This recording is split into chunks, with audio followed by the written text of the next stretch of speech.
My name is Irfan. उम्मीद करता हूँ सब खैरियत से होंगे। एक साहब हैं, उन्होंने क्वेश्चन किया हुआ था मेरे कमेंट्स में कि अपनी आपने इतना टाइम गुजारा यूरोप में, तो लॉन्ग टर्म सेटलमेंट के हवाले से कुछ गाइड करें। तो मैंने सोचा कि जर्मनी में मुझे हो गए हैं तकरीबन 2.5 साल, तो क्यों ना आज जर्मनी के बारे में डिस्कस करते हैं कि अगर आपने किसी पॉइंट ऑफ टाइम में अगर आप यूरोप आए या यूरोप आने से पहले आपने किसी पॉइंट ऑफ टाइम में ये सोचा हो कि what if you want to spend rest of your life in Europe or in any other English or Western country. So क्योंकि मैं जर्मनी में रहायश पजीर हूँ, हैम्बर्ग में पर्टिकुलरली, तो मैं आज जर्मनी के हवाले से बताऊँगा कि अगर आप चाहें लॉन्ग टर्म सेटलमेंट के हवाले से कि आप यहाँ पे रहना चाहते हैं for the rest of your life और not even for the rest of your life for maybe couple of years, तो आपके पास जो सेटलमेंट है वो किस तरह होती है जर्मनी में। तो इसमें ऐसा है कि मोस्टली स्टूडेंट्स आते हैं पढ़ाई के लिए, तो मैं एक मोहतात अंदाजे के मुताबिक मास्टर्स जो है ना वो होता 2 साल का है, लेकिन थोड़ा आगे पीछे इंटर्नशिप्स वगैरह करने के बाद जो है वो आप लगा ले तकरीबन 3-3.5 साल में स्टूडेंट्स कवर करते हैं। तो जो बेसिक रिक्वायरमेंट है आपकी सेटलमेंट के लिए उसको बोलते हैं, फर्स्ट ऑफ ऑल तो स्टेप्स हैं। सबसे पहले आपका स्टूडेंट परमिट होता है। स्टूडेंट परमिट के बाद जब आप जॉब पे आते हैं तो आपका ब्लू कार्ड होता है या फिर आपका जॉब वीज़ा होता है, ठीक है। उसके बाद स्टेप होता है आपका पीआर, जिसको बोलते हैं परमानेंट रेजिडेंसी, जर्मन में उसको बोलते हैं नीदरलासुंगेरलाubnis, और फिर पीआर के बाद आता है आपका पासपोर्ट। तो स्टूडेंट परमिट जैसे नाम से जाहिर है कि आप as a student study visa आप करने आए हैं, स्टूडेंट हैं आप, तो आपके पास जो सबसे पहला परमिट आएगा वो होगा स्टूडेंट परमिट। हम एज्यूम करते हैं कि आपने पढ़ाई ख़त्म कर ली अपने 2 साल में। अब आपको मिलेगा जॉब सर्च वीज़ा जो कि होगा 18 महीने का।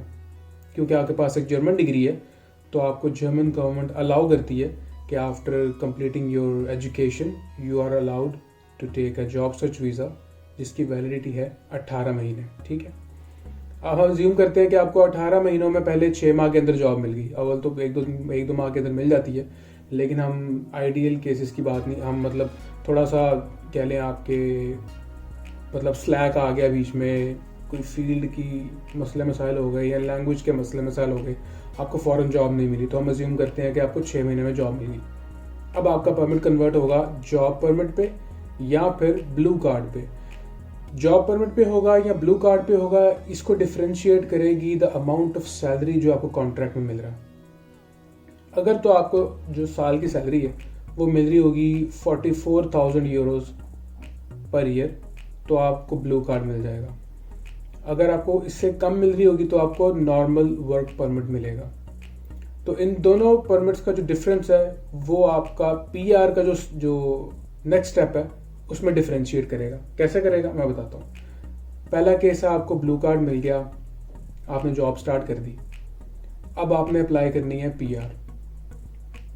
केस नंबर 1 है ये, आप 21 महीने काम करेंगे, ठीक है, और आपने B1 language of German certificate आपने जो है वो सबमिट करवाना है, तो आपको पीआर मिल जाएगी 21 मंथ्स के अंदर, ठीक है।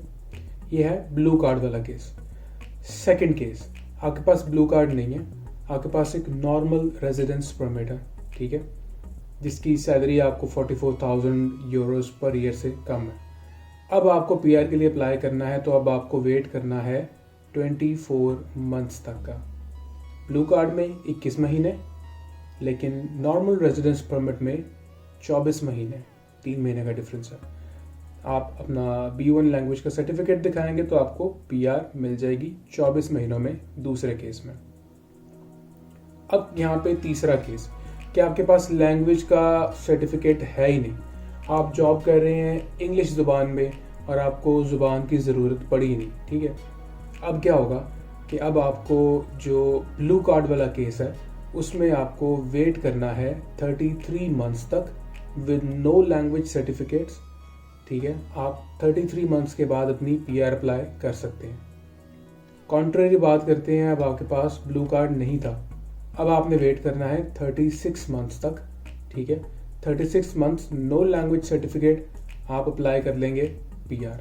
हाउएवर फिर भी A1 लेवल तक तो आपको आना ही चाहिए, क्योंकि ये सबसे लीस्ट रिक्वायरमेंट है। आपको ऐसे B1 सर्टिफिकेट नहीं चाहिए, लेकिन it's better if you know at least A1 level, जिसमें बहुत ही बेसिक जर्मन आती है। ठीक है, उसके बाद, बल्कि उसके बाद नहीं, सबसे पहले जो ये तो हो गया क्राइटेरिया आपका PR का। ठीक है, अब बात करते हैं फर्दर स्टेप जो होता है हमारा लीडिंग टूवर्ड्स पासपोर्ट। पासपोर्ट की सबसे बेसिक रिक्वायरमेंट ये है कि आपने 5 साल का रेंटे versicherung पे किया हो। अब रेंटे versicherung होता है पेंशन इंश्योरेंस। आपने पेंशन इंश्योरेंस 5 साल तक पे की हो। अब इस 5 साल की पेंशन इंश्योरेंस में आपका स्टडी टाइम भी कवर होता है। ऐसा नहीं है कि ये उस टाइम से स्टार्ट होगा जब आपने जॉब स्टार्ट की, ये उस टाइम से स्टार्ट हो गया जब आपने पढ़ना शुरू किया था जर्मनी आके, from your very first day. ठीक है, अच्छा, 5 साल की बेसिक रिक्वायरमेंट आपने पूरी करनी है। अब डिपेंड करता है आपके लैंग्वेज स्किल्स पे। आपको जर्मन पासपोर्ट 6 साल में मिल जाएगा अगर आपने B2 level of language certificate साथ दे दिया। 5 साल हो गए हैं आपको जर्मनी में, ठीक है, जिसमें आपने 5 साल की जो है वो रेंटे versicherung भी पे कर दी, और आपका स्टडी टाइम लगा लें, आपका 2-2.5 साल आपका स्टडी पीरियड था, वो भी कवर है। उसके बाद आपने 2-2.5 साल जॉब भी की हुई है, और आपको टोटल हो गए हैं 6 साल। तो आप जर्मन पासपोर्ट के लिए एलिजिबल हैं। इसमें एक चीज़ मैं ऐड करूंगा कि लेबन्स इन डॉइचलैंड, ये भी एक टेस्ट होता है, आपको देना पड़ता है। लेबन्स इन डॉइचलैंड का मतलब ये है लाइफ इन जर्मनी। तो इसमें कुछ हिस्टोरिकल क्वेश्चंस होते हैं, कुछ पॉलिटिकल क्वेश्चंस, कि आपको जर्मनी के हवाले से कितना नॉलेज है, तो ये आपको एक टेस्ट देना पड़ता है। ये इंग्लिश में दे सकते हैं आप, कोई मसला नहीं है। ये हो गई पहली रिक्वायरमेंट, मतलब पहला सबसे easiest way of getting the passport. अब बात करते हैं कि जिसके पास B2 लेवल ऑफ लैंग्वेज नहीं है, क्योंकि B2 लेवल बहुत आसान नहीं है, थोड़ा डिफिकल्ट है। B1 आई वुड से कि it's more easier than B2। जैसा कि लेवल से जाहिर है A1 A2, फिर B1 B2, फिर C1 C2। तो A1 सबसे लीस्ट और C2 सबसे हाईएस्ट नेटिव लेवल। तो B2 is not that easy to make.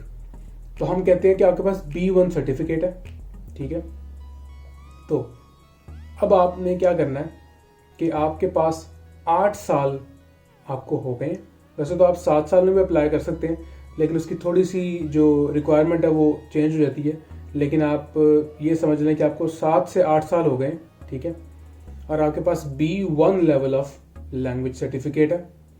आपने लेबन्स इन डॉइचलैंड वाला जो टेस्ट है वो पास कर लिया हुआ है, और आपको ऑलरेडी 5 साल की आप रेंटे versicherung पे कर चुके हैं। तो अब आप 7 से 8 साल के बाद भी अपना जर्मन पासपोर्ट अप्लाई कर सकते हैं। अब जर्मन पासपोर्ट, मेरी जो सोच है उसके मुताबिक, जो इंसान अब्रॉड आके अपना इतना टाइम अपनी फैमिली से दूर रहता है, अपने मुल्क से दूर रहता है, और इतना हाई टैक्सेस पे करते हैं हम यहाँ पे जर्मनी में, 40 to 42% टैक्स होता है जॉब पे, फुल टाइम जॉब पे। वो अलग बात है, जब आप मैरिड होते हैं तो वो टैक्स नीचे आया था, that's totally a different story. तो मोस्टली लोग प्रेफर करते हैं कि हमने इतनी एफर्ट की है, तो हम इस जो चांस है, जो अपॉर्चुनिटी है एक पासपोर्ट चेंज करने की, for me a passport is nothing more than a travel document, तो वो चेंज कर लिया जाए पासपोर्ट। स्टार्ट करूँगा कि जर्मन की जो नई गवर्नमेंट आई है, जो 3 पार्टीज़ ने मिल के एक गवर्नमेंट बनाई है, उसमें उन्होंने ये चीज़ एज अ सजेशन दिया हुआ है कि हम चाहते हैं कि जो जर्मन नेशनैलिटी का जो ये सारा जो जर्नी है, इसको आसान बनाया जाए। तो उसमें उन्होंने एक सजेशन ये दिया हुआ है कि इसको 5 साल तक लेके आया जाए, बजाय के 7-8 साल से। उसकी रीज़न ये है कि जो जर्मनी है, इसमें से आज अगर हम फॉरेनर्स को अट्रैक्ट करना बंद कर दें, या फॉरेनर्स छोड़ के चले जाएं, या मज़ीद नए फॉरेनर्स आके यहाँ पे काम ना करें, तो जर्मन जो GDP है वो कोलैप्स कर जाएगी बिल्कुल। क्योंकि यहाँ पे इतनी ज़्यादा शॉर्टेज है और इतना ज़्यादा हाथ है जो फॉरेनर्स हैं उनका इस इकोनॉमी को बिल्डअप करने में, कि विदाउट फॉरेनर्स ये मुल्क नहीं चल सकता, मुल्क कोलैप्स कर जाएगी। जो इकोनॉमी है, जो GDP है, वो ख़त्म हो जाएगी। तो इसलिए उनकी कोशिश ये है कि फ्यूचर में जो आने वाला टाइम है उसमें हम जो प्रोसेस है उसको ईजी बनाएं, ताकि लोग जो इंटरनेशनल जो फॉरेनर्स हैं वो मोर अट्रैक्ट हों इस साइड पे कि कल को हम वहाँ जाके वहाँ की नेशनैलिटी ले सकते हैं, तो हम वहाँ जाके काम करें। तो ये एक रीज़न है कि इन्होंने सजेशन दिया हुआ है कि जो टाइम ऑफ नेशनैलिटी है इसको 7-8 साल से कम करके 5 साल पे लेके आया जाए।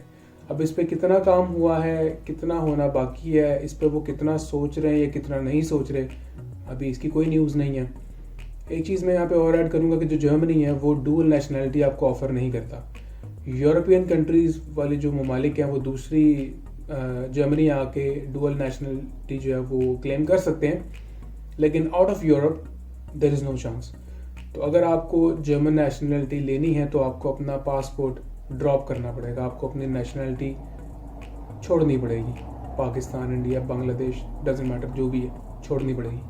तो जो नई गवर्नमेंट है जर्मन की, उन्होंने ये भी सजेशन किया हुआ है कि हम इन ममालिक के लिए, एशियन कंट्रीज़ के लिए या in general overall dual nationality का कॉन्सेप्ट जो है उसको इंट्रोड्यूस करवाया जाए, ताकि जो फॉरेनर्स हैं उनके पास एक ऑप्शन हो कि अगर वो अपना पुराना पासपोर्ट या जो अपना उनका होम पासपोर्ट है वो गिव अप नहीं करना चाह रहे, तो जिस तरह इंग्लिश कंट्रीज़ ऑफ़र करती हैं, USA, UK, dual nationality, dual passport, तो उस तरह से एक जर्मन भी एक प्रोग्राम इंट्रोड्यूस करवाना, मतलब एक सजेशन दिया हुआ कि करवाया जाए, ताकि एक ऑप्शन हो फॉरेनर्स के पास, either they want to keep both of them passport with them और नॉट। हम मिलेंगे किसी और वीडियो में एक नए टॉपिक के साथ। टिल देन अपना ख्याल रखिएगा।